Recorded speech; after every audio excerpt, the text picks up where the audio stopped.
ہماری عزت، ہماری دانت، ہماری شہرت، ہمارا رتبہ، ہمارا درجہ، ہماری عظمت اللہ کے رسول سے بڑی نہیں ہے۔ تو نبی کریم صلی اللہ علیہ وآلہ وسلم اپنے غلام کے بیٹے کو بھی اپنی ران پہ بٹھا لیتے تھے اور پیار کرتے تھے۔ اولاد سے پیار کرنا یہ سنت محمد مصطفیٰ ہے۔ پھر لباس پہننے کے آداب سکھانا، لباس پہننے کے، اس کے اندر بہت ضروری چیز ہے۔ ہم اپنی بچیوں کو بچپن سے ایسی ایسی فراقیں، ایسے ہاف بازو سوٹ کے جن میں ان کے بازو ننگے ہوتے ہیں، ان کا عادی بنا دیتے ہیں۔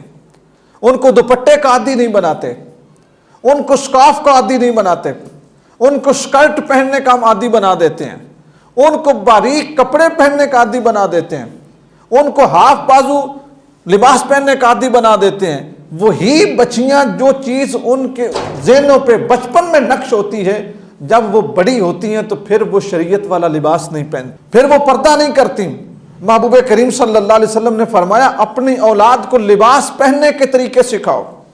اور لباس کیا ہے؟ لباس انسان کی ستر پوشی ہے، انسان کے جسم کو چھپاتا ہے، جبکہ عموماً ایسا لباس دیکھنے میں ملتا ہے، جو نوجوان ایسا لباس پہنتے ہیں کہ شرمگاہ کے اعضاء واضح نظر آتے ہیں، اور اسی لباس کو پہن کے اپنی ماں کے سامنے، اسی لباس کو پہن کے اپنی بیٹی کے سامنے، اسی لباس کو پہن کے اپنی بہن کے سامنے، اسی لباس کو پہن کے اپنی بھابھی کے سامنے، اسی لباس کو پہن کے اپنی چچی کے سامنے، اسی لباس کو پہن کے اپنی خالہ کے سامنے ہم گھروں میں رہتے ہیں۔ لباس پہننا سکھانا کہ بیٹے لباس چیز کیا ہے، اس کی اہمیت کیا ہے، لباس کیوں پہنا جاتا ہے۔ لباس فخر کے لیے نہیں پہنا جاتا کہ بندہ لباس پہنے اور کہے کہ میں نے ایسا لباس پہنا، اس پر فخر کرے۔ لباس فخر کے لیے نہیں ہے، لباس پردے کے لیے، لباس اپنا جسم چھپانے کے لیے۔ تو لباس پہننے کا طریقہ سکھائیں۔ حضرت عبداللہ بن عمر رضی اللہ تعالیٰ عنہ، حضرت عمر بن خطاب رضی اللہ تعالیٰ عنہ کے یہ شہزادے ہیں۔ حضرت عبداللہ بن عمر کہتے ہیں کہ میں نے ایک مرتبہ زرد رنگ کا لباس پہنا ہوا تھا۔ اب یہاں پہ میں یہ حدیث آپ کو اس لیے سمجھا رہا ہوں کہ ہم نے کبھی رنگت کے اوپر تو دھیان ہی نہیں نہ دیا۔ ہم تو کہتے ہیں جتنا تنگ چلے، جتنا جسم پھنس کے آئے، ہم اس میں فٹ اینڈ سمارٹ لگتے ہیں، ہم اس میں ایڈوانس لگتے ہیں، ہم اس کے اندر بڑے عجیب الخلقت محسوس ہوتے ہیں، تو ایسا لباس ہمارا فخر ہے۔ رسول کریم صلی اللہ علیہ وسلم اپنی امت کے، اپنے اصحاب کے بچوں کی تربیت کیسے کر رہے ہیں۔ عبداللہ بن عمر کہتے ہیں میں نے زرد رنگ کا لباس پہنا ہوا، زردی رنگ کا میں نے لباس پہنا ہوا تھا۔ تو نبی کریم صلی اللہ علیہ وسلم نے بڑے تعجب کے ساتھ مجھ سے کہا، اور لڑکے کیا یہ لباس تجھے تیری ماں نے پہنایا ہے؟ یعنی حضور کو یہ تھا کہ حضرت عمر بن خطاب کی جو زوجہ ہیں وہ اپنے بیٹے کو ایسا لباس نہیں پہنائیں گی، لیکن جب انہوں نے پہنا ہوا تھا تو حضور نے بڑے تعجب کے ساتھ پوچھا، فرمایا وہ بچے کیا یہ لباس تجھے تیری ماں نے پہنایا ہے؟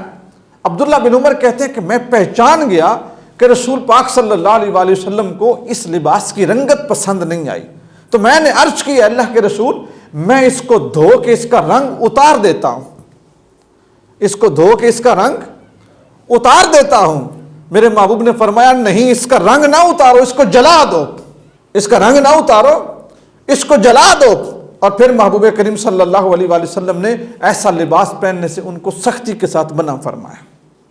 اور میں نے کئی جمعے پہلے یہ گزارش کی تھی کہ رسول کریم صلی اللہ علیہ وآلہ وسلم کو سب سے زیادہ سفید رنگ کا لباس پسند تھا۔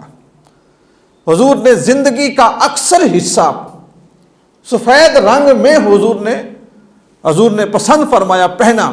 احرام سفید رنگ کا، کفن سفید رنگ کا، اور حضور نے جو سفید رنگ کی اہمیت ارشاد فرمائی، میرے محبوب نے فرمایا جنتی جنت میں سفید رنگ کا لباس پہن کے جائیں گے۔ تو میں یہاں پہ یہ کوئی فتویٰ یا کوئی ایسی چیز کسی کے اوپر نہیں لگانا چاہتا کہ آپ نے یہ پہنا تو کیوں پہنا۔ تو جس وقت ہمارے محبوب نے ہمارے لیے ایک چیز پسند فرما دی ہے، تو پھر جو ہم محبت کا دعویٰ کرنے والے ہمارا حق بنتا ہے نا کہ اپنے محبوب کی پسند کو محبوب رکھیں۔ جو ہمارے محبوب کو پسند ہے وہ ہمیں پسند ہونا چاہیے۔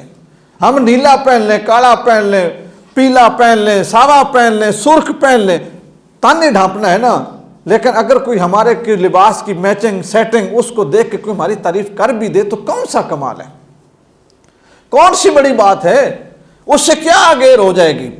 ہم نے لباس اس لیے تو نہیں پہننا کہ لوگ ہمارا لباس دیکھ کے مروب ہو جائیں، ہم نے تو لباس اس لیے پہننا کہ ہماری ستر پوشی کرے، صاف ہو، ستھرا ہو، ہم اس میں نماز پڑھ لگیں۔ اگر اسی لباس میں ہمیں موت آ جائے تو ہم رسول اللہ صلی اللہ علیہ وسلم کو منہ دکھانے کے قابل بھی ہیں۔